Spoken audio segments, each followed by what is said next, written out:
歡迎各位。今日我想講下馬鞍山一個單位。咁呢個屋苑呢，就係叫做雅景台。咁究竟喺邊度嚟呢？嗱，而家睇一睇個 map 先啦。嗱，個位置呢，就係喺馬鞍山呢度啦。呢幅相呢，就係喺個單位嗰度外望出去嗰個景觀，係咪好靚呢？都幾開揚㗎喎，而且好遠嗰度呢，望到啲水嘅，個水就唔係話好近。前面呢就有好多大廈圍住嘅，不過呢都有一段距離，感覺上呢一啲都唔會壓迫啦。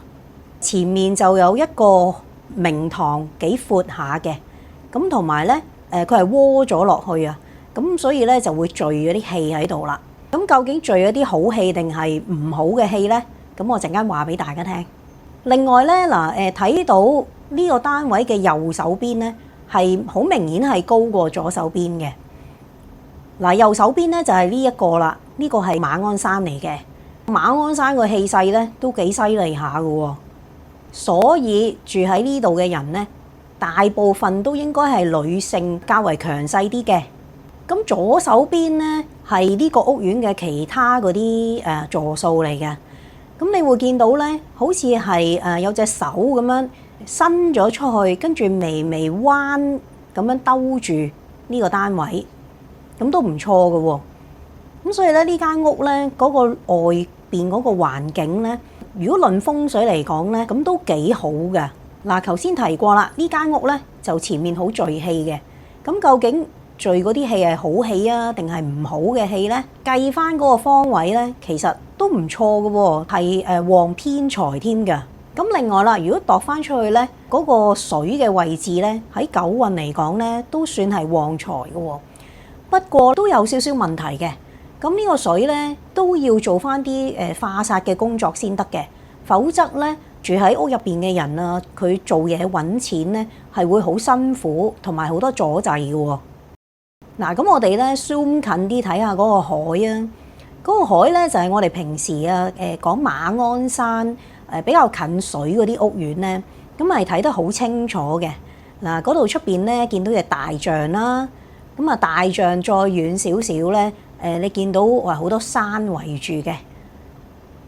總括嚟講咧，呢間屋咧其實喺2004年之前咧係最旺嘅時間嚟嘅。咁去到九運又點咧？九運咧，其實係財運各方面咧都可以平穩嘅。但係咧，佢有一樣嘢都好嘅喎，佢係旺到偏財嘅，而且咧亦都可以旺到文昌嘅喎。咁當然啦，如果你要旺到個偏財或者文昌嘅話咧，咁你都要識得點樣利用啲好嘅位置啦。咁如果識得去催旺啲好嘅位置咧，咁咧你呢間屋咧就可以助旺到嘅人嘅運程啦。如果講到文昌嘅話咧，其實除咗可以令到小朋友讀書叻之外咧，亦都有助於譬如話你做寫作行業啊，或者係做文書工作嘅人嘅喎。嗱，其實咧每一間屋嘅風水都有優點同埋缺點嘅，咁只係咧睇下究竟優點多啲啊，定係缺點多啲，去計算呢個風水好唔好啦。另外仲有喎，如果有一間屋，佢嘅優點，你識得好好去利用，同埋去發揮佢嘅長處嘅話咧，咁其實對於人嘅運程咧係有好大嘅幫助嘅喎。咁當然啦，相反嚟講，假如你唔識利用啲好嘅位置，但係咧反而你用錯咗啲唔好嘅位置咧，咁咧就會有一個反效果啦。咁舉例啦，譬如小朋友嗰張書枱你如果擺喺個文昌位嗰度。咁小朋友讀書咪好有幫助咯。咁但係唔係喎，原來你擺錯咗落去嗰個懶惰位嗰度嘅話，咁啊慘啦。咁呢個小朋友咧，就算本來勤力都好咧，坐咗落個位度咧，就自自然然咧就會好心散啊，讀唔到書啊咁樣噶啦。仲有喎，假如間屋本身嘅風水好，但係流年嘅風水唔好嘅話咧，對屋入邊嘅人嘅運程都會有影響嘅喎。譬如流年嘅五黃位係間屋本身嘅好位嚟嘅，咁但係因為一年啫，咁呢個好位咧就變成啲唔好嘅位置，咁所以點解我哋如果係每一年呢，我哋都會睇一睇個風水，我哋都需要執一執室內啊嗰啲位置嘅。流年風水要注意啲咩嘢呢？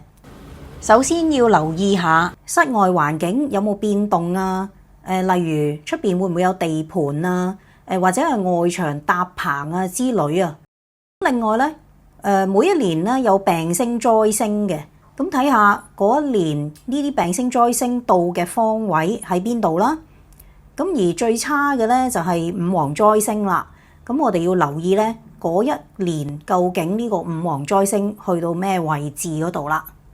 五黃災星咁究竟有啲咩影響呢？會令到譬如屋入邊嘅人多咗好多病痛啦，或者係做嘢好阻滯啦，甚至嚴重嘅呢就係啲 cancer 嘅問題嚟嘅。嗱，一般嚟講呢，其實都可以擺一啲銅製嘅擺設啊喺個五黃位上面，對於化煞呢都有一定嘅幫助嘅喎。大家不妨可以試下啦。好啦，今日講住咁多先，希望大家鍾意我呢一段片啦。下次再見，拜拜。